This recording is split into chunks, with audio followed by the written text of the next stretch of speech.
Hello, everybody, and welcome to Minnesota LCS for a very special Monday night edition. This is a scheduling issue with these teams, so they decided to change the schedule and do a time that works for both teams for all the players so that we can have the actual matchup of these two teams against each other to the fullest extent. It's going to be Mankato against, I believe it is the Pocket Picks. Yes, the Pocket Picks. So Twin Cities versus Mankato.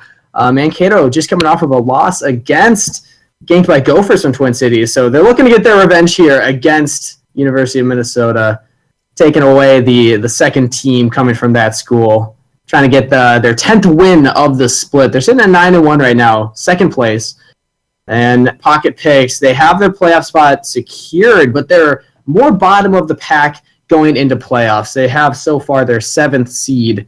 If they get this win, they might go up. If they lose, they'll be tied for that 8th spot position. But no matter who wins the 4-way tiebreaker for 8th place, Pocket Picks has beat 3 of those 4 teams, so their spot is guaranteed, even though they would be tied going into playoffs.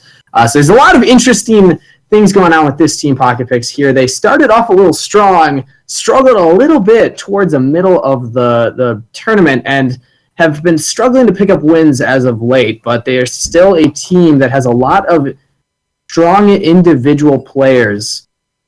The question is, can they work together as a unit? And that's what we're going to see going in against Mankato. Again, not a team to sleep on. Definitely one of the best in the league. We're waiting to see what's going to happen here, and also waiting for all the players to load in and get ready. I'm waiting right now on my co-caster. Oh, sorry. Also, introductions. I am Steve Sir Buttkick Kangas. Got to do that. Joined by Don Fen Fei.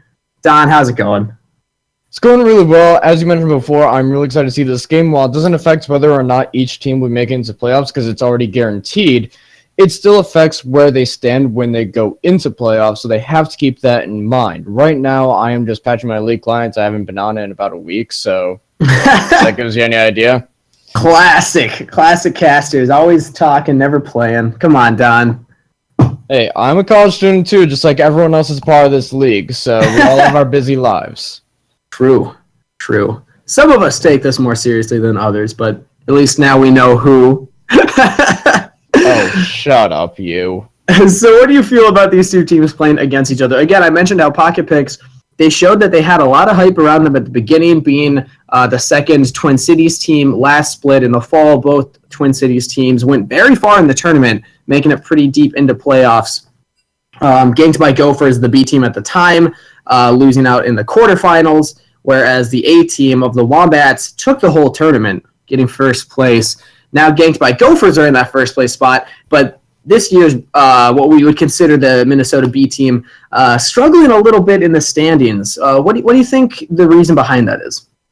I think part of that is simply just because of the roster having to go further down the list of priority people, because the Wombats from last split that did incredibly well while playing moved over towards the Big Ten League, and that is where the top players from the University of Minnesota went to. Then the next best students were kind of a part of the Ganked by Gophers stayed there, and so essentially it's the bench of the bench that went to the Pocket Picks.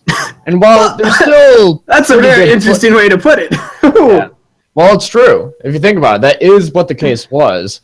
And while they are still not the greatest at the University of Minnesota Twin Cities, they're still well enough to make it guaranteed playoffs, which is a lot. Well, and another thing to talk about, yes, we could say, I mean, as you put it, the bench of the bench, they're still individually strong players. They just haven't had that much time to play together. I mean, talking to the team, I know talking with 007 Varus and Manslice, they kind of got the team together and hadn't played a single game as a 5-man unit until week 1. Their first match in Minnesota LCS was their first match as a team. So that kind of dynamic can be really difficult to grow and to figure out each other's play styles, figure out team compositions. So really they were coming into this tournament almost as a solo queue. They didn't know each other that well, but they're trying their best to move forward and make it in to a stronger position in the playoffs. And this is what this match is all about tonight. How much have they been practicing together and working together so that they can win as a team? Yeah, and that's an excellent point you make about the whole beginning of the matches. They hadn't really played much together. Now they have had a lot more time. They've been showing improvement. They've been showing a lot more coordination within their units. But we've been talking a lot about the Twin City Pocket Picks. Let's focus now on Mankato.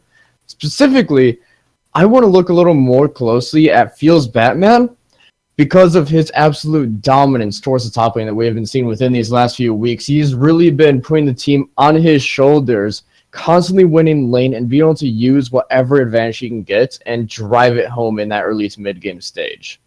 We have seen that, absolutely, but we have also seen a little bit of trust from Mankato. Feels Batman last week against Ganked by Gophers opted to play the tanky Nautilus top lane, showing that he doesn't have to carry the team necessarily, or at least he doesn't feel that he has to. And that's really important when you're looking at a team. How comfortable are they together? Does the highest ranked player on the team feel comfortable enough to let the other players play those carries? We saw Gigabyte play LeBlanc, show up huge, 1v1ing, 1v2ing, even Witty Parker and literally Potato at times, having a really amazing outplay last week. So hopefully he gets another flashy champ. I liked seeing just the mechanics that he had down on that champion. So I wouldn't honestly be surprised to see a banned against him, but I think Gigabyte's honestly the one to watch this match. What is he going to play? Because Feels Batman, he might play the carry, but he's also comfortable playing the tank. Yeah, and right now with this current meta, we'll see a lot more bruises in the top lane, and the tanks will actually be going closer to the jungle, or at least the supportive junglers, such as Ivern, which we see banned right now from the side of Pocket Picks. I honestly don't know if I've seen under 50% play this champion. He's always banned out against him, and for good reason. He's a really strong, strategic jungler. That's how I would define him. It's difficult to play against him if you're not comfortable playing in that matchup. You really have to understand the jungle meta and the jungle pathing in order to successfully play against the Ivern. So sometimes it's just easier to take it away. We're seeing Thresh banned against Manslice, one of his favorite champs. And there's the LeBlanc against Gigabyte. All right, now I wouldn't be surprised if we see another ban either against Gigabytes or perhaps a Graves ban so that they could prioritize something else and not have to worry about giving up that Graves, since right after Ivern, Graves is one of the next strongest junglers we've been seeing nearly pick ban within the last 2 or 3 weeks. However, we're still waiting for Mankato to ban out the next champion. I imagine it could be something against Rivenescence, or we could also see a ban focused more around this bot lane yet again if they want to try and have I Love Varus put a lot of the weight on his own team. And it is the Kha'Zix ban. Keep in mind, Pocket Picks are on the blue side, so they get that first priority pick. We've seen a lot of Ahri, a lot of Lulu being that priority pick, a lot of Graves as well, and they have all of those options available. Mankato can only ban out one, so what I expect to see Pocket Picks here is ban out one of those power picks because they don't want to leave 3 on the table, because that means that if they only pick one of them, then Mankato is going to get 2. So they got to ban out one of those hyper strong champions right now. I wouldn't be surprised if it's the Graves, but it's actually the Darius against Feels Batman. Okay, so they are respecting Feels Batman with his strength in lane. They could also be planning to go something such as Renekton, which a Renekton versus Darius matchup, if that's what's locked in, would be quite dangerous because whoever snowballs first will get the lead completely. And we've seen that Burning Case, he kind of struggles playing those tanky top laners. The only ones he feels comfortable playing. Yeah, Kled. We've seen the Renekton a couple times. That's what he likes to play. And actually, Cassiopeia banned out against Ching. We haven't seen that banned very much this tournament. This means that Ahri, Lulu, and Graves are all left in the open. I wonder if they'll get picked or if we'll actually see them slide through without being locked in at all. Keep in mind, Manslice is also very comfortable on the Karma. I think Lulu is a stronger pick right now, so that's got to be what Pocket Picks are formulating. Do they take the Lulu, or do they take something else because Manslice could play the Karma instead? It could be Comfort as well. Ooh, they actually lock in the Karma first. It is a Comfort pick, which means that they're going to be having a lot more options as to what they want to pick versus this Karma. And or they can knock in the power picks right away. And there's the Lulu. They leave the Graves, but they take the next 2 power picks. Those are the top 3 that are always prioritized, right? Yeah, and I'm kind of curious as to how the Pocket Picks are going to try and go against this. They have the support already locked in. They could try and pick one person to match up against the mid laner. That way they can at least have it where they can keep some of the counter picks up for open. Meanwhile, they could already pick their AD carry since you know how a lane versus Lulu is going to be. You want to play a safer AD carry such as the Caitlyn, the Ezreal, something that has a little bit more range or poke, just to make it so that you can avoid some of the harass from this Lulu. Maybe the Varus, as 007 Varus is named after. Not incredibly popular in We today's also have meta. I Love Varus. Oh, true. Yeah, I didn't even notice that. Yeah. Who's going to get him? Mirror matchups here. Somebody's got to play him. Yeah, and there is the Renekton Hover Nocturne locked in with the Renekton. Now, this is a champion that I am excited to see Revenescence. Yeah, I'm just really curious how he's going to try and play out this Nocturne versus a Lulu. Just because when you jump in, you can have the Wild Growth as well as the Polymorph go right onto you. So is he going to go for a more tankier build and be a split push or a bruiser, or is he still going to go for that full assassin and try and dive the backline? He's got to farm to 6 and focus that mid lane. That's what I'm going to assume. If he can jump onto the Ahri, maybe get Chichinger to kind of bait out Gigabyte's ultimate so that Nocturne can get in there, get the damage down. If Lulu's not around, Ahri's going to be a very squishy target that can go down quickly, but with so much mobility, you're going to have to do it at the right time. And that's something that Pocket Picks have been struggling with, communicating when to go in, what summoner spells are up, and when they just need to back off and bite the bullet. But Lee Sin actually hovered. This might be a game where Graves is not picked or banned. Yeah, and we're going to go to Feels Batman locking in the Kled versus the Renekton. Taking Burning Case's signature champion and using it against him. So I imagine right here we're going to be seeing an Orianna locked in for the mid lane, just because whenever we see an Ahri locked in and Cassiopeia's banned out, the typical counter for that is going to be the Orianna. She's a very safe champion. She can try and harass the Ahri pre-6. It's just once both mid laners hit level 6 that the threat is really there, and you need help from either your jungler or you need to focus on roaming. But it's still not a horrible matchup. Oh, no, it's not. No, it's not a bad matchup at all if you abuse that pre-level 6 harass ability that Orianna has. Well, I'm seeing even post-level 6, it's not typically a horrible matchup. You can easily survive against the Ahri, because if she tries to all-in you, you just ult her, walk away. And it's difficult for the Ahri to jump onto you. But again, this is where Revenescence needs to go in. If they pick the Orianna, she can shockwave Ahri into the center, and Nocturne can just jump on her. That's a lot of damage. I like the Kog'Maw. I'd be really happy to see the Orianna as well, because that's going to mean a Protect the Kog'Maw comp is now built up. They'll be having Orianna and Karma being able to put massive amounts of shielding onto 007 Varus, while Renekton and Nocturne more act as disruptors for the backline to keep Kog'Maw just that much safer, and he does all the work for them. Yeah, this is definitely a change of pace for Pocket Picks. Again, this is something we've seen every single time. No tank, but they have the Renekton at least, which he gets very tanky, and when you have a Karma, I mean, the shields make Renekton essentially a tank, and we already mentioned Nocturne can build semi-tanky, more bruiser-ish. So they have a little bit more of a front line than we're used to seeing from this team. Exactly. And so far, no tank, pure tank on the side of Mankato as well. So this might be a matchup that's good for Pocket Picks right now. Yes, but we still have yet to see the 80 carry locked in for the side of Mankato, and 180 carry that's surprisingly good against Kog'Maw is Draven, just because of his early game bullying as well as massive Perseus in the late game can easily take Kog'Maw down. We may see him locked in here, just need to see, and it's actually going to be Ezreal, so that's going to be more a poke-oriented lane, perhaps trying to zone 007 Varus away from his farm and delay the power spikes for as long as possible. And no Varus picked for this game. Slightly disappointing.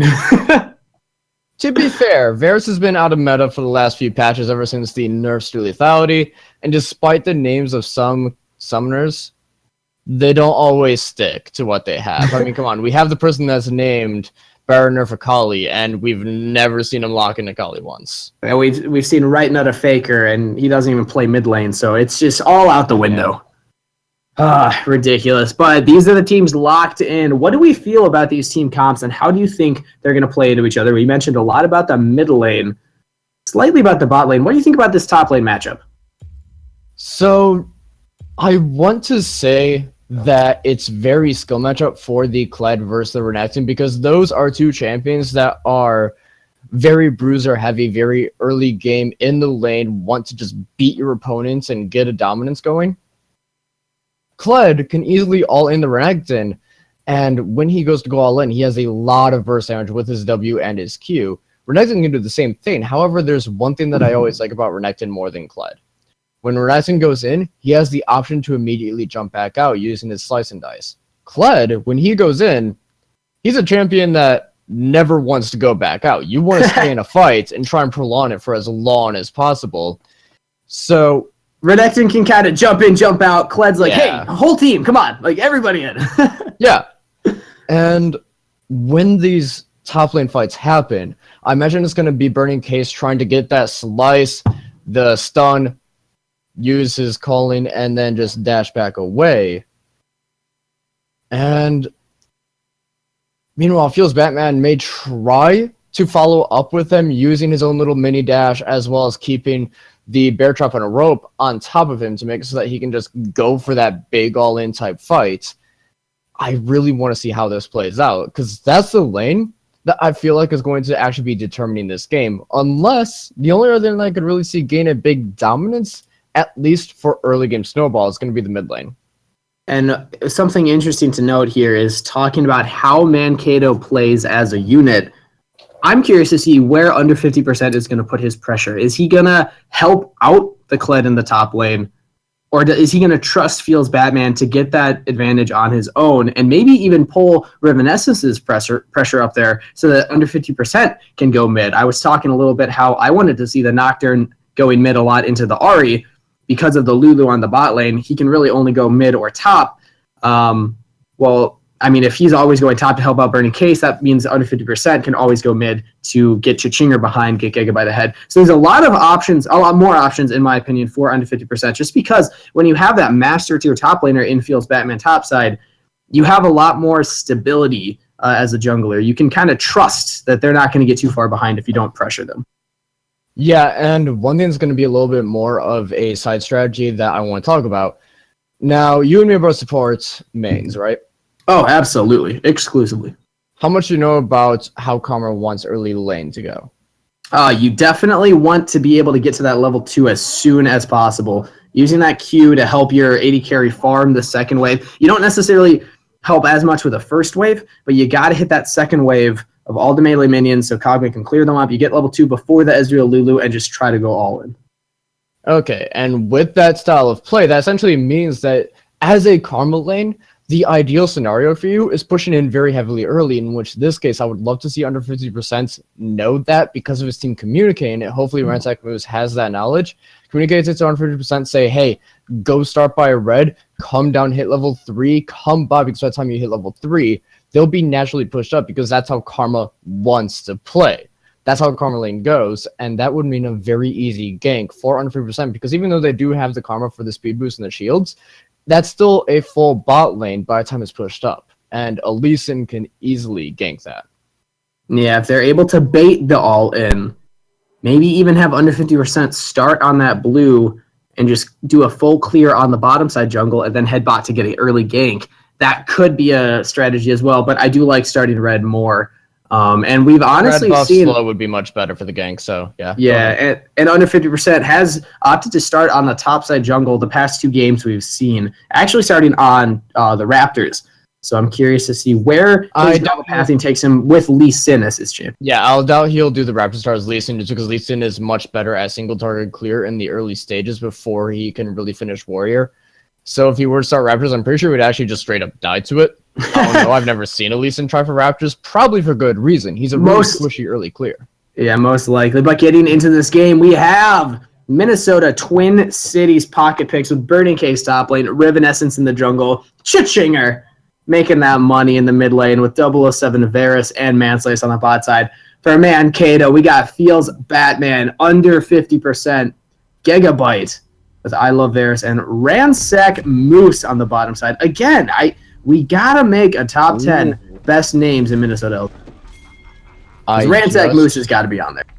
I just realized we have our first game in the MNLCS with the Pogma skin. This is not the first. We had one last Thursday. I did not see that game. Come on, Don. Watch Minnesota LCS. Be a good caster. Be a good fan. And I have classes and work.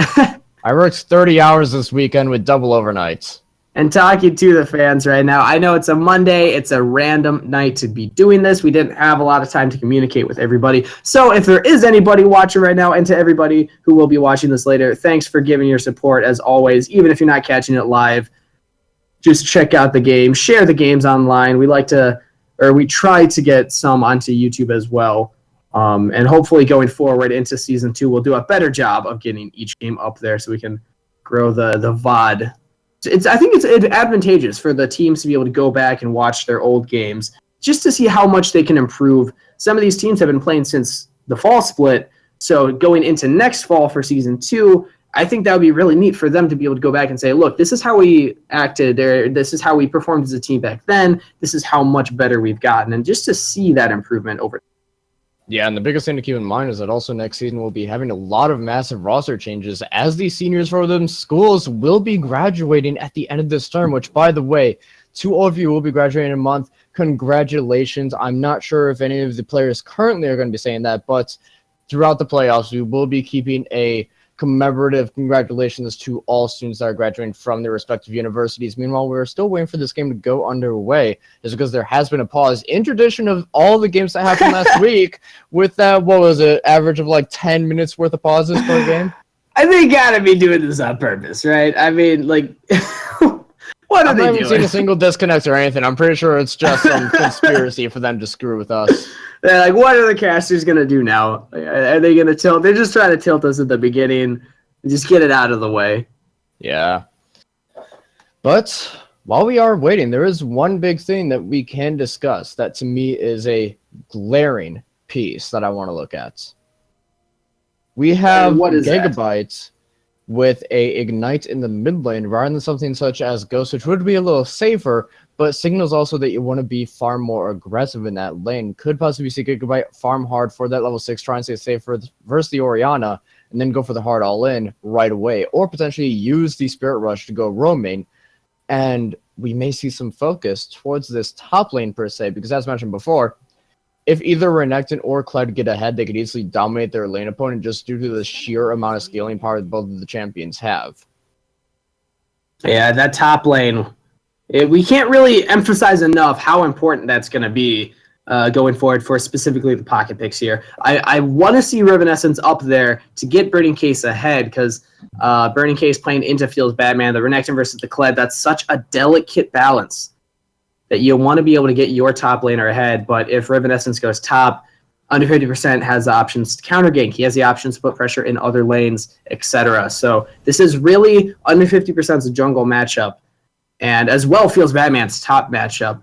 We'll see what Riven Essence is able to do to kind of mitigate that pressure. We'll be definitely keeping an eye on the jungle pathing. Yeah, and as we're going to see, under 50% is actually going to be starting towards the top side jungle, so we may see that red to blue to ground clear to try and get that early level 3 ganked on the bot lane. As mentioned before, Karma wants to push in a lane that's going to make it so that by the time that under 50% hits level 3, it should be a very easy gank.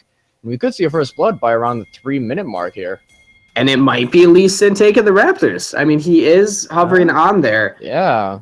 I actually want to watch this just because it's a very interesting thing to see this Raptor start. It makes it so that all laners can go easily right to their lanes, and you have no idea exactly where the jungler is starting.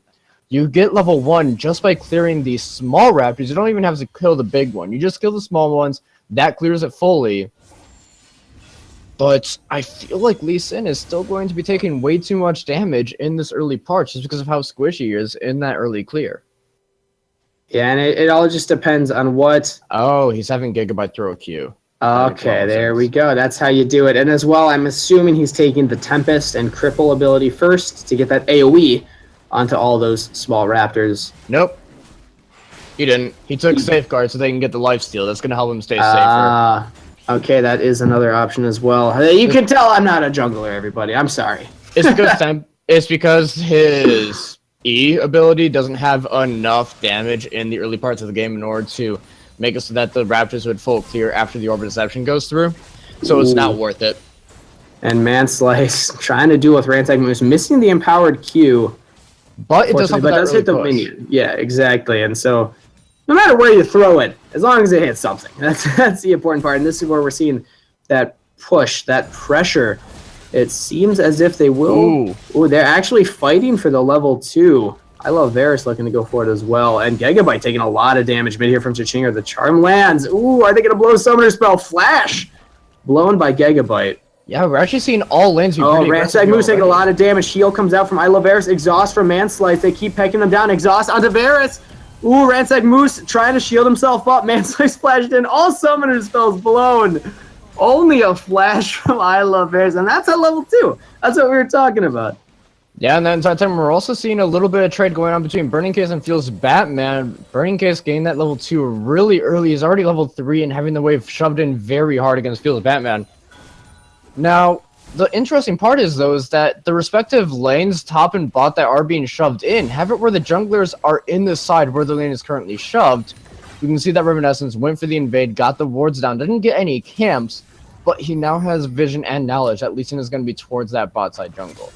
Yeah, but will Pocket Picks spot it out? He is on the bot side. Feels Batman taking a lot of damage. Shot Manslice going into I Love Varus. Varus jumps in, getting aggressive, picking up first blood, and also getting the kill onto 007. Double kill going to the bot lane of Mankato, and really aggressive play, but it pays off. Yeah, we also have the top lane Feels Batman gain a solo kill onto Burning Case. Whew! So that's part of that whole very early aggression that a Kled has the ability to pull off just because of his all-in. Here we see under 50% in the mid lane with Revenescence trying to counter gank. Looks like nothing really is going to go down. They're just going to notice each other and respect the authority of both junglers to back off. And a lot of action already happening in this game. 4 minutes in, 3 kills on the board, all for Mankato. It's got to feel good for the team that is currently second place. They want to prove that last week it was just a fluke. They would have beat Ganked by Gophers if they'd had this team comp, as they're playing this against Pocket Picks now and doing a really, really good job with it. And Gigabyte getting an early back now. Yeah, now we can see that because of the early aggression, we have Feels Batman already getting really close to that. I cannot remember the name, the Hydra component. Tiamat? Yeah, Tiamat, sorry. There we go. I just drew a blank completely. It's okay. But with that early Tiamat going to be finished off real soon from Feels Batman, the next time he backs should be. And I'm expecting... Oh, sorry, you go. Oh, and I was going to say for that we may be seeing him back real soon. However, he does have current lane pressure, so he may want to stay with an all-in come from Burning Case. I don't expect an all-in. It was supposed to be a trade, but he does take a lot of damage for that. And now Feels Batman jumping back in onto Burning Case. Flash away. Kill. Still going to the Kled. That's the second one of the game. Yeah, part of that's going to be from the Bear Trap on the rope, getting that second bit of damage out as he tries to flash away, so he did not actually get past the range in time. And we may have to see a teleport get burned from Burning Case in order to just make it back into lane without losing too much. Yeah, Feels Batman 2 levels up. Decent amount of gold as well. Having those 2 kills and slight lane advantage, being about a wave ahead. Burning Case is going to pick up some of that, but this is not looking good for Pocket Picks top lane. We talked about how delicate this was, and they're definitely losing the balance scale, tipping over towards Mankato. Yeah, right now Mankato's already got a huge lead, and as we can see, that is already applying towards the bot lane when they got that double kill onto I Love Varus. Yeah, and I Love Varus, a similar situation as the top lane, but in the meantime, Revenescence getting engaged on by Gigabyte. There's the shields coming in from Oriana Chichinger on the bot side, under 50%, jumping onto I Love, or rather 007 Varus. There's so many Varuses in this game, but Feels Batman going for his 3rd kill. It's answered for Chichinger.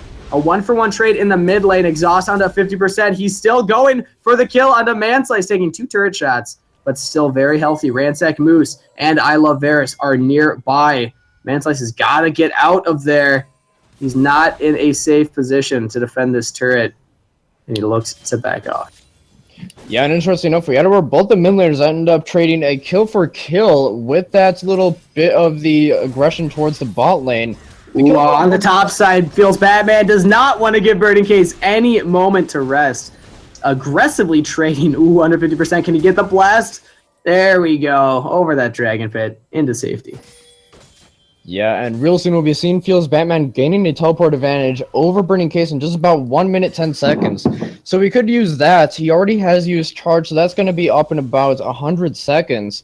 Not going to be up in time for that teleport to get utilized with it. I would have liked to see him save it and try and snowball his bot lane even further. He already has 3 kills, and we could see some more go down if he tries to apply pressure there. However, he could be getting a turret really early on if he keeps this current pressure up here with the dive. Ooh, trying to get onto Burning Case. Might get another solo kill. There's the heal coming in from the Renekton. And the ultimate Nocturne is on the top side. Will he get the kill or will it be Burning Case? Shut down. Solo gold goes to the Renekton. Well played under his own turret.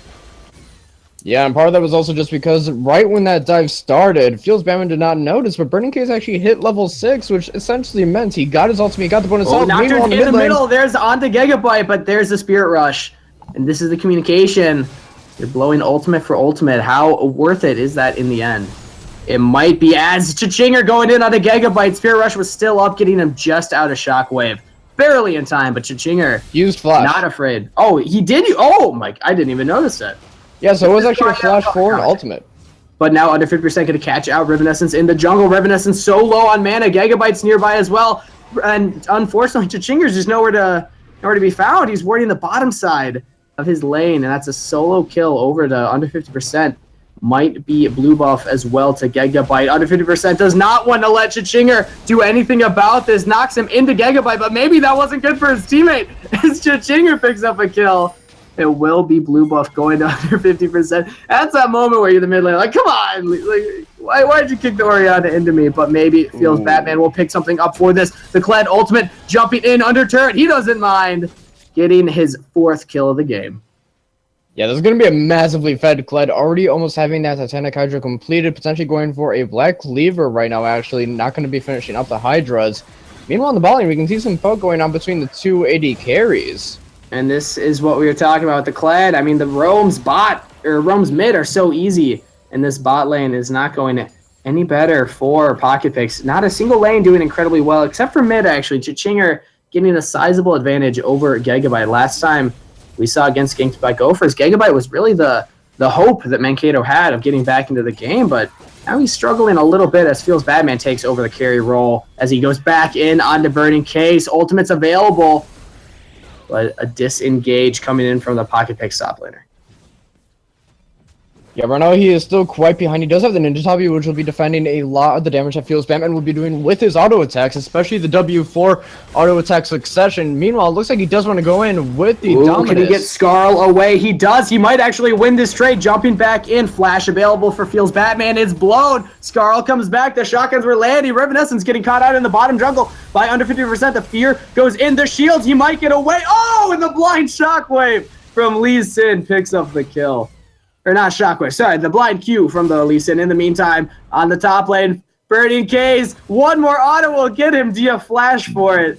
He's not going to die to turret, though. Gigabyte in the meantime pops. The Ignite pops. The Spirit Rush doesn't quite get it as Chichinger survives with very little health. And my God, is this a chaotic game at the moment. But this is the one we love. This is why we watch Minnesota LCS.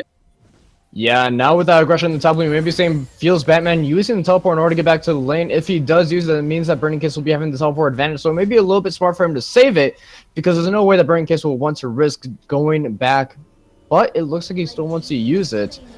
And that entire time, though, we can see that under 50% picked up the Mountain Dragon for his team. And with the amount of lane pressure that his team has already established, that means that they'll be getting the first tower really soon. They already have bot towers around 1/3 health left, and Feels Batman is already taking down top tower to just about 1/4 health is what is left of it.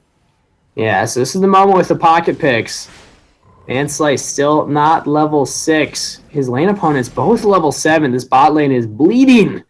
And how do they stop the bleeding? Does Revenessence need to focus that bot side, or do they need to just let them keep struggling as Revenessence continues to try to help out mid, getting Chichinger even further ahead? He's top side. They might be able to catch up Feels Batman here. And there's the ultimate. They jump in. No flash available for the Kled, but the ultimate gets him out into safety under his own turret. And again, the communication. Kled had ultimate. They should have known that. Yeah, and as you mentioned, though, having Revenessence potentially stay towards the spot lane, make it so that 007 Varus and Mansize could be a little bit healthy. I think it's much better if Chichinger goes down there, but we can already see that it's about to be a 4-man party in this bot lane if Gigabyte and 100% decide to stay and try to go for the dive. They're getting the red buff and they're heading down bot. It's a 4-man party. No teleport from the top laner. Chichinger not even pinging his lane, missing, and here's the dive coming in. Mansize is the first to go down. Can 007 Varus get anything for it? They're trading who's tanking the turret. Mostly Ransack Moose, then I Love Varus, and now the turret goes down. Really well played. Burning Case, can you get anything for it on the top side? Solo, you're taking turret shots. You got to get out of there. Flashing in on it. Feels Batman. Picks up the solo kill. And really well played. The auto attack resets with a Tiamat. Just beautiful. On a sliver of HP as well. And this is where we can see Ninja Tabi going into a massive amount of play here with this little bit of trade between Feels Batman as well as Burning Case. Most of Glad's damage comes from his W, and when you have that 15% damage reduction from Ninja Tabi, it is massive. And I'm sorry, it's 12%, not 15. It's okay. I'm sure no one's really upset by that misinformation there. And now we see again under 50%. Do you need a tent with that camp? Ooh, unfortunately hits the caster minion. Not going to go in on that. Gigabyte has a revolver. Ooh, maybe going for that LeBlanc build that we've been seeing of the Hextech Revolver Gunblade into potentially Lichbane. Well, more likely that build in general has been something highly popularized by Shifter, a very popular... This is a collapse coming in from Pocket Picks, under 50%, and I Love Varus are alone. They're taking turret. 007 Varus going to get anything kick from Burning Case into 007 Varus, but he still gets the kill, and this is a 3v1 now, under 80%. Actually able to get out, but maybe not. One more snipe coming in. There's the shockwave on the Gigabyte. Pocket Picks turn their attention onto the Ahri, and they pick up at least that kill. So a 2 for 0, under 50%, getting out with his life. Still no deaths this entire game. But it does mean that Rift Herald will be going over to Mankato. Yes, but we may be seeing a trade of mid tower right here for that Rift Herald, as well as still getting those two kills over in the bot lane, which does help them a little bit, especially since one of those kills went back onto 007 Varus. We can see that he almost has the Gwynzu's Rage Blade complete. He just needs about 300 to 400 more gold. Yeah, the difficulty is that Burning Case, he was able to show that he could get those 1v1s against Feels Batman earlier, but when you have Rift Herald, that's going to be a lot more difficult for the Renekton to deal with that. Feels Batman's got to be feeling very comfortable. Rivenescence taking the blue buff for himself, not giving it to his mid laner. I don't think Chichinger's gotten one yet. Part of that's just because Rivenescence on Nocturne is going to be a bit of a mana-hungry champion, especially when he goes for those heavy dives. You need to have the fear available as well as your spell shield. And Chichiner, frankly, is about to have the MNLCS completed, so he won't need blue buff anymore. The best it would give him is just an extra 10% CDR, which, if anything, is actually deterrent to Oriana's, because the more you spam, the lower your mana will be far quicker, and you don't really need that 10% CDR. Ooh, under 50%. Rivenescence doesn't even see him there. There's the initiation, the kick back into the team, and the flash over the wall heals, shields, ensure his safety. And what looked like a pick for Mankato is actually a really strong defensive play from Pocket Picks. Yeah, they lose some summoner spells, but they get him out of there. Yeah, it just means though that Rivenescence won't really be able to try and stop this tower taking right now. Isla Varus and Ransack Moose are going to be doing quite a bit of damage onto 007 Varus. Jachainer is back though, so that means that this tower should be safe. He has a complete MNLCS as well as another Amp Tome. So the waves will be getting cleared incredibly fast. Meanwhile, we can see that Burning Case is going over towards the bottom lane, going to be trying to defend that out and apply some pressure to force Feels Batman to join him on that side, potentially making it so that the Pocket Picks can then pressure the top lane respectively, or even this mid lane. Pocket Picks just can't answer all these waves. Gigabyte's on the mid side, on the Man Slice. The charm lands, the damage is there from I Love Varus. Kill going over to Mankato. Man Slice getting caught out. Oh, and a huge shockwave from Chichinger. Actually, the shockwave doesn't even go out.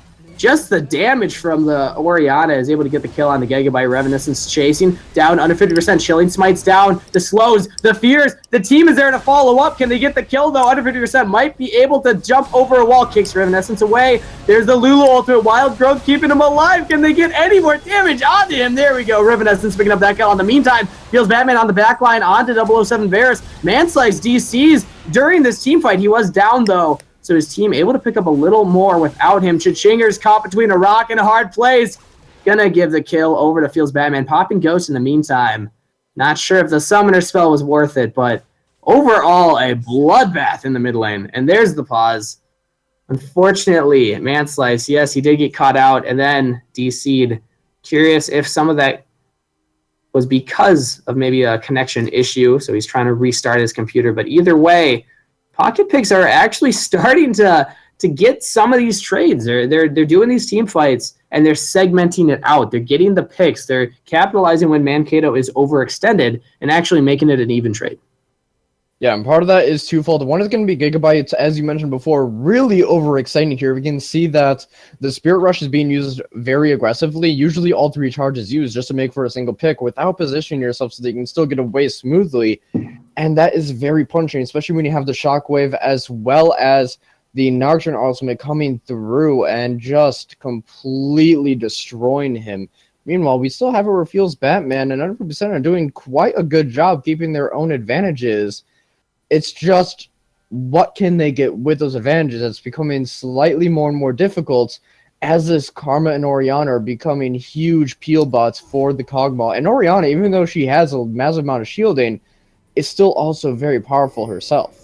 Yeah, and we were talking about Gigabyte getting caught out, using Spirit Rush aggressively rather than defensively, and that is just going to hurt the team the later the game goes. I mean, he feels pretty comfortable. His team is still very ahead, but if he keeps going for these aggressive plays and getting caught out, that just means that the game's going to get prolonged. Pocket Picks can get later into that late game, and with the Kog'Maw, with the Oriana, they scale so much stronger than Mankato. So this is what Pocket Picks have got to be looking for. Just keep the waves pushed, keep turrets alive when you can, try to contest objectives when they're important, but most importantly, play for that late game. As now it looks to be another dragon for Mankato. Will Pocket Picks contest?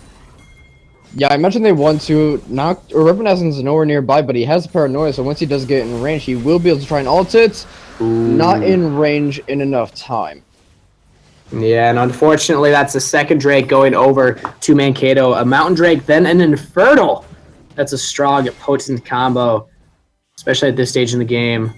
They're going to be able to take these turrets quick. They're going to be able to take Baron quick. It's going to be up in about a minute and a half. That would be an early Baron to go for, but they have the advantage now. They can win these team fights, although we've seen that Pocket Picks are giving them a run for their money during those. Yeah, and one thing that I want to talk about, looks like another DZ from MNLCS. He is just standing there.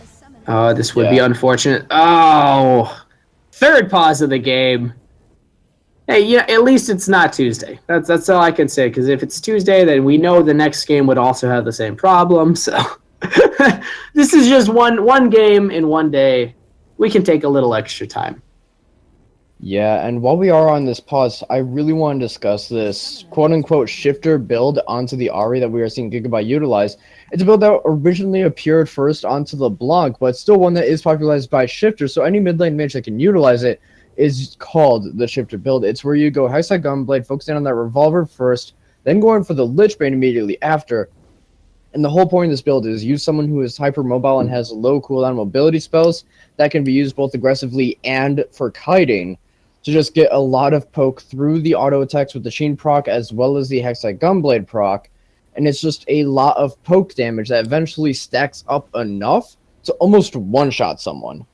It looks as if he's going into the Morellonomicon next, however. There is the Paranoia at under 50% Wild Growth, but the team is not nearby. Under 50% goes down. The Shockwave is blown. The Paranoia is blown. That's 2 ultimates. Spirit Rush from Gigabyte going back in onto Burning Case. Does he want it, though? Burning Case, you might be able to take this fight. Charm lands. He pops the ultimate and opts to jump out of the fight. He should have been going in. I believe he could have taken that, and he actually might go down to Gigabyte. No summoner spells available, though, for the mid laner of Mankato. Feels Batman might be getting caught out. There's the taunt. There's the fears. Manslice on the top side. Can they get the root? There's the chain. CC. Can they get the damage back? Feels Batman trying to do his best. Exhaust goes down. Misses the shotgun. And Chiching are picking up the 4th kill. And Feels Batman getting a little aggressive. And this is exactly what Pocket Picks want. They need to get these picks in order to make it to that late game. Yeah, meanwhile, we can see that Gigabyte is down in the bot lane, actually still pressuring this tower. He does not have... Oh? Ooh, the initiation from I Love Bear is going aggressive on the Manslice. The heals, the shields. And no death. Manslice barely getting out, blowing flash as well as heal from his AD carry. Yeah, exactly. So that means that next time that Gigabyte Feels Batman tried to make the dive onto 777 Varus, or even Manslice, that should be a guaranteed kill right there. We can see that Gigabyte was also pressuring very heavily onto that bot lane turret. It is very close to being down, so the next wave that comes forward, we could have someone try and pressure there. However, with Baron being up and both teams having a lot of objective taken ability, And another DC from the support of Pocket Picks. This has got to feel so bad. But let's look a little bit look a little at the builds. What I want to point out here is I Love Varus. He's got actually quite a lot of tanky stats. He's got the Ninja Tabby, as well as instead of going that Trinity Force, he got Iceborne Gauntlet. I actually don't mind this. When you have the Nocturne and the Renekton jumping onto you, it's so much easier to kite with the Iceborne Gauntlet, as well as just getting that extra armor to survive. But even without those extra offensive stats that Trinity Force is providing, or would provide, he's still 5-2 and 4. So I Love Varus performing incredibly well right now, even with less damaging build. Yeah, part of this is also going to be that the slowing field will greatly diminish Kog'Maw's damage, just because Kog'Maw likes to stay at max range. And by slowing him down, you can easily kite just outside that max range to where you can stay in the safe zone. And eventually that will make it so that you can poke him down and maybe go for an all-in. It's just seeing how well you can actually utilize that strategy to the full effect. Yeah, and what I honestly like from the Pocket Picks right now is their team fight capabilities. We see MNLCS having Redemption already built here, meaning that their team fight's just going to be that much stronger than Mankato, especially with the Shockwave coming from the Orianna. And I like the build path. We see Ransack Moose getting extra wards and then the Moby boots so that she can kind of rotate around more. Well, Karma doesn't need that. She can speed herself up. MNLCS doesn't even have boots yet. Instead, opting for that more team fight build. Feels Batman jumping immediately onto Burning Case, but there's a Paranoia. It feels Batman. It's a 2v1. You don't want this fight. You're taking too much damage, and you got to be going down. Has Flash available. Does he go over the wall? Does not. Burning Case goes unstoppable as Gigabyte jumps in onto Chichinger and gets a solo kill with a little help from Ransack Moose, I suppose. But in the meantime, mid-turret does go down to Mankato. Yeah, and that's where the moment you see the Paranoia get used by Revenessence, that means that you can pull the trigger towards the mid lane where you have that number advantage of a 4v3, so that's going to be a mid laner for a top laner. Frankly, Chichinger was far more impactful in these team fights than was Feels Batman just because of that Shockwave, so I feel like that is a very rare trade, as well as getting that tower. However, this mid-outer tower is also up for grabs right now from the side of the Pocket Picks, and there is no one to defend from Mankato. Instead, they actually have Gigabyte going over towards the bot lane, looking for a turret down there, making it, again, a trade in their favor if it can be reached. Yeah, and looking at the scaling champs here on the side of Pocket Picks, unfortunately, 007 Varus not getting a lot of love, only having 1 kill, 3 assists, and behind about 70 farm to his lane opponent. I Love Varus. So he's definitely going to take a little longer to reach that late game power spike. But again, the later the game goes, the stronger he's going to be, as well as the scarier he'll be. Already having Gwynsu's completed MNLCS back in a peculiar spot. Varus might be getting caught out. Q from Lee Sin lands, but he doesn't have vision, so he doesn't go for... Actually, rather, does have vision and sees the members of Pocket Picks there.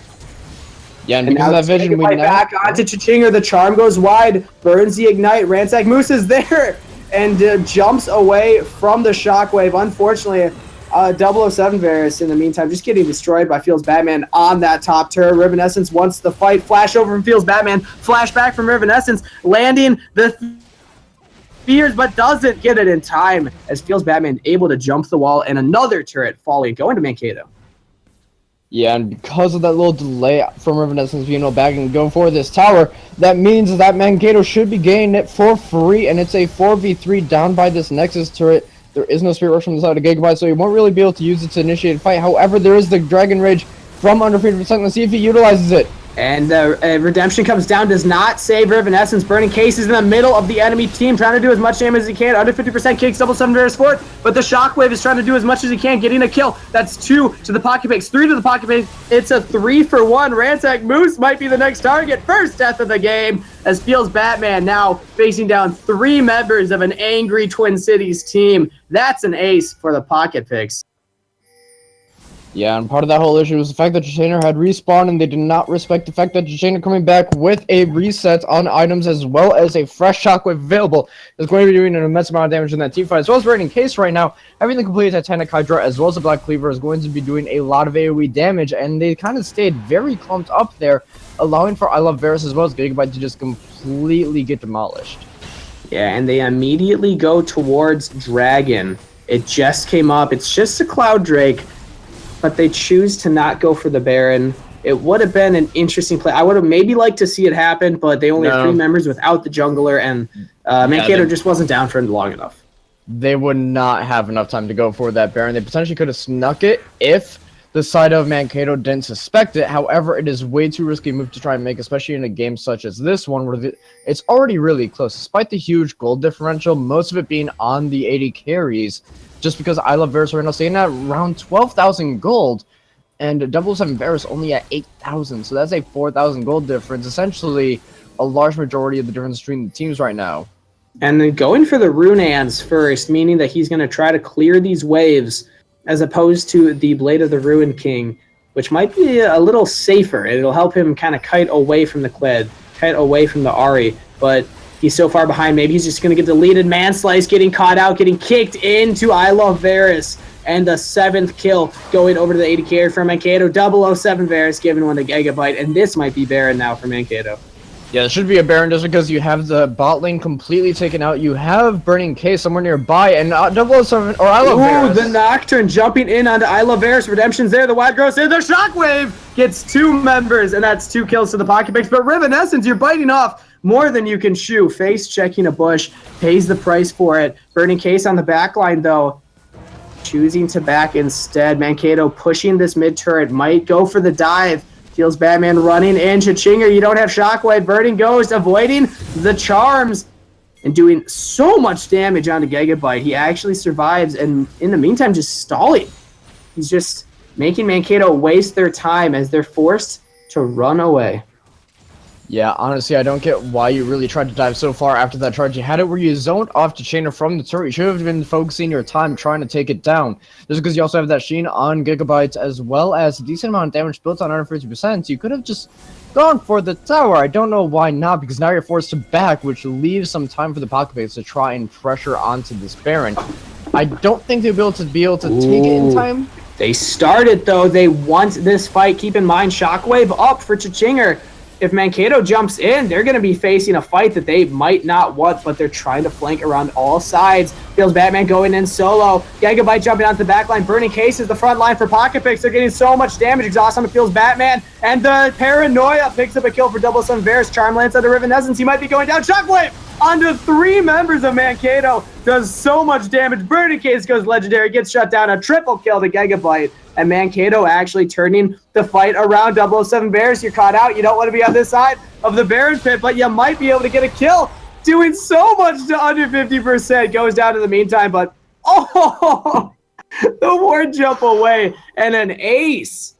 I didn't even see Manslice go down, but unfortunately he got caught out a little too far forward. That was from I Love Varus. That is where the Iceborne Gauntlet really helps out for making those picks, and now we can see that they're going to be pushing for the mid and top tower as well. I'm betting 50% will be able to easily get this top tower unless we see a teleport come in from Burning Case. However, if he teleports towards the top lane, that means that the mid tower is going to be going down instead, and I think it should be down already. Yeah, no, Pocket Picks, what was originally a pretty good start to the fight. Gigabyte just doing so much damage. He was behind so far. Well, now he's 6, 5, and 8. That's not a horrible stat line. Yes, most deaths on the team, or actually, no, Feels Batman has the most. So even though Gigabyte has a lot of deaths, he's showing that he's not somebody to be taken lightly. Doing so much that fight. Yeah, and part of this is just because you can see that the build is highly scaling with every single item. You have it where the Hexagon Blade gives you a lot of upfront burst damage every 40 seconds, as well as a lot of weaving damage if you can get the auto attack in between every single charge of the Spirit Rush. The Lich Bane also amplifies that damage even further. The Merrill now makes so that both your Q and your W are going to be doing a lot more damage. It's just a very well-rounded build that I love to see. The big issue is it's not nearly as good as a full AP build in the late game. It's more mid-game style build than it is a late game one. And we cannot emphasize that enough. If Pocket Picks can make it to that late game, if they can just keep prolonging the game, they're only 30 minutes in. If they can just pressure this bear and keep waves pushed, keep Mankato on their toes, maybe they can get back into this game, even though they have a 10k gold deficit. And looking at the builds again of these supports, Ransack Moose getting Ardent Sensor, meaning that I Love Varus, he doesn't have Trinity Force. But with the shields on him, he's going to be doing so much damage. I honestly would not mind seeing a similar build from Karma, as the Ardent Sensor does a lot more on something like the Kog'Maw as opposed to the Ezreal, but still good on the Ezreal, and I don't mind the build. Riven-Essence might be getting caught out here again. You keep getting caught out. You're going too far forward as MNLCS now getting charmed up. Runs away, though, and no kills. But Summoner spells burns. That's the important thing. Riven Essence, no flash available. Yeah, and here is where they can try and rush this Baron down. There are no wards on top of it, so it's going to be Pocketpix going blindly into this Baron pit, as well as the Infernal, as well, and Mountain Drake. Burning Case channels a teleport. The charm misses Chichinger. You gotta stay alive. You gotta get that shockwave. It feels Batman onto the back line as the rest of Pocketpix jump onto him. Riven Essence try to be a tanky front line. He can't quite get there, but the shields keep him alive. Wild Growth onto under 50% means that the deletion is not there, and this is 2 members down for Pocketpix. This is not looking good. Burning Case, what can you do to keep them alive? You're the front line. Don't jump back. You gotta jump in. Double kill. I love Bears. The kick. Knocking up both members surviving from Pocketpix, and this has got to be game.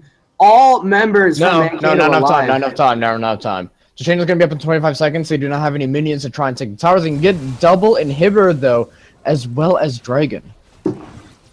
Potentially go from Dragon into the Baron later. Once those super minions are pushing, that's the important thing.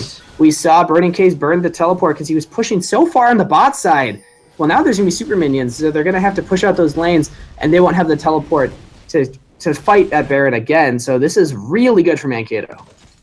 Yeah, in all honesty, one of the biggest things that is keeping the side of the Pocketpix behind is the fact that 007 Varus, even though he is on one of the hardest scaling champions in the game, he doesn't have any gold at all. It doesn't matter if you're scaling or not. You still need the gold.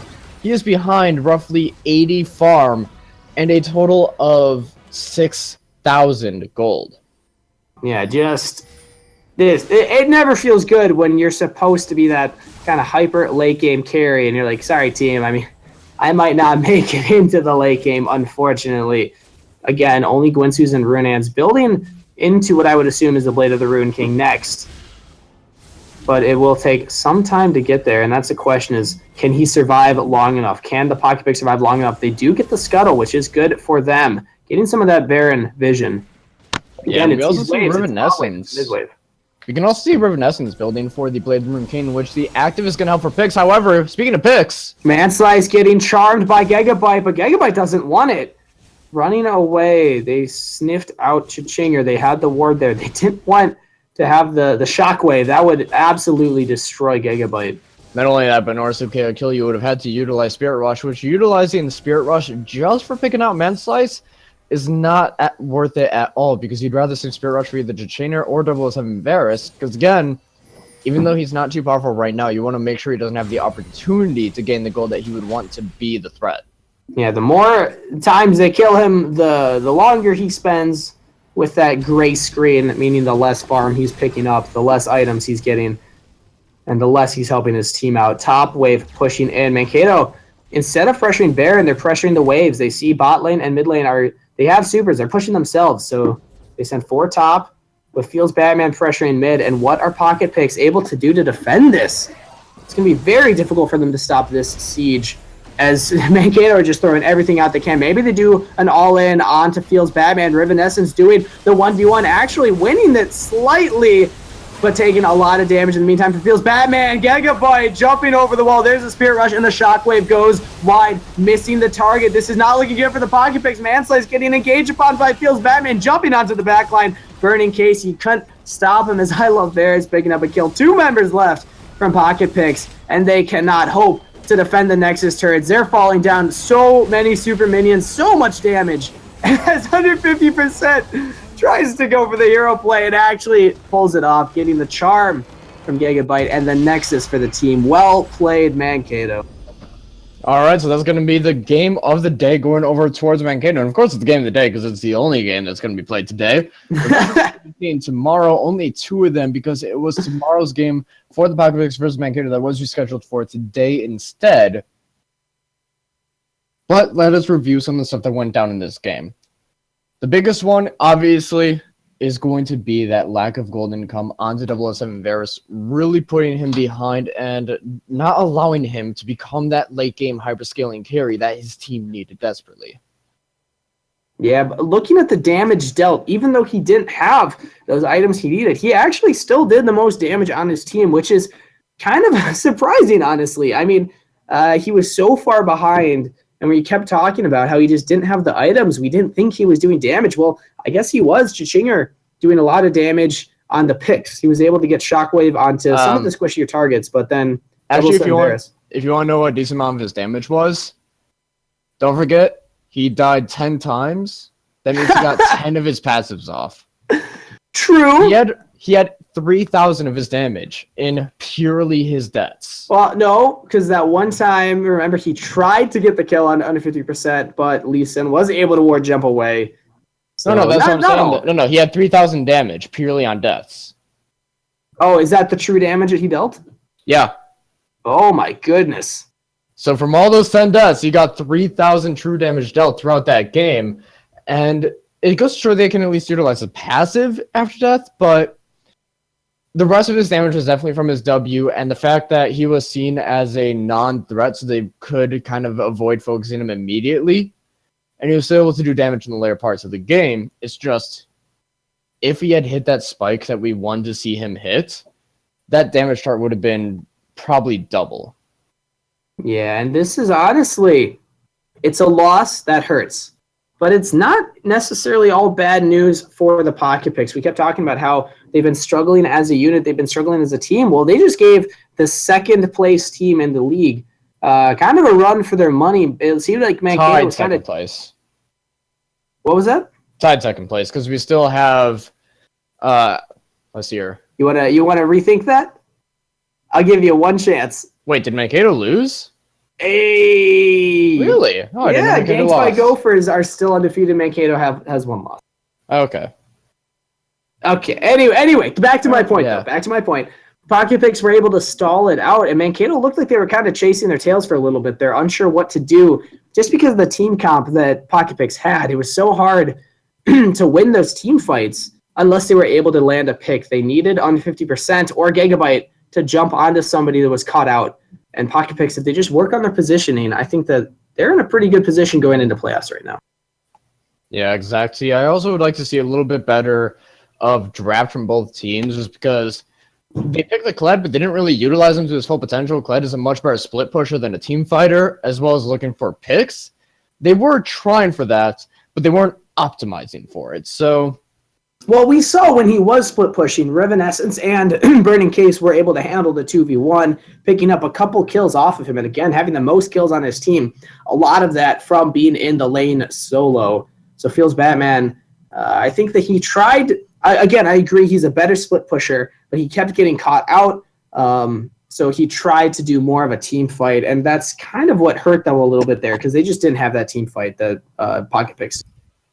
Yeah, but they still end up winning in the end. The moment that Gigabyte hit his 3-item power spike, he ended really well, despite really being behind in the early parts of the game, as we mentioned before.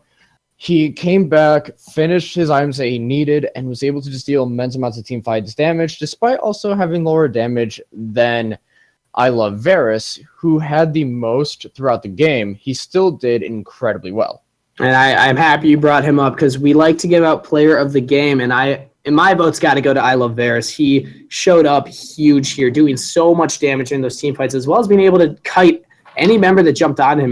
Riven Essence would choose to not jump onto the Ezreal just because of the build. I mean, he had the Ninja Tabi and the Iceborne Gauntlet, meaning that he didn't even get deleted that quickly. He was able to kite so well with Iceborne and Bork.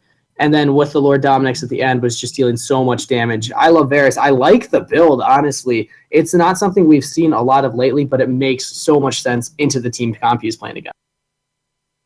Yeah, and with that, I do agree with you. We have I Love Varus as the MVP of the game for today, but we do have to wrap it all up. I'll leave you to finish off the last little bit, but I just want to get a reminder out that we only have 2 games tomorrow, and I hope you all come to see it. It is less games than typical, but they should still be just as enjoyable as today's game was. And they are starting at 7 still, correct? Yes. Just for the viewers, anybody who is seeing this. It would depend on when the Pocket Picks this game was supposed to be scheduled for, because if this was supposed to be a 7 o'clock game, then it'll start at 8 instead. Oh, okay, because that's why I brought it up. I think this was a 7 o'clock one, but we can check the schedule. Again, follow me at MNLCS. to get all the updates on Twitter as to when games will be starting, who's playing who as well. We'll also be updating on the Facebook page. Yeah, so follow us on Facebook. I was just going to say that at MNLCS on Facebook, as well as Twitter. Give us shout outs on social media. Try to grow the page, grow the Twitch stream as much as possible, because the more viewers we have, the more content we can bring, and the more the players can get recognized for all the work that they do week in and week out. Thank you so much for these two teams for giving us the entertainment of the evening. Also, thank you, Envade Gaming, for sponsoring us, helping us put on this entire tournament. Go check out their website for all your gaming apparel needs. I've been Steve Sirbutt Kangas, joined by... I've been Donovan Fenfenfe. There we go. And on behalf of MNLCS, thank you so much, everybody, and we will see you next time.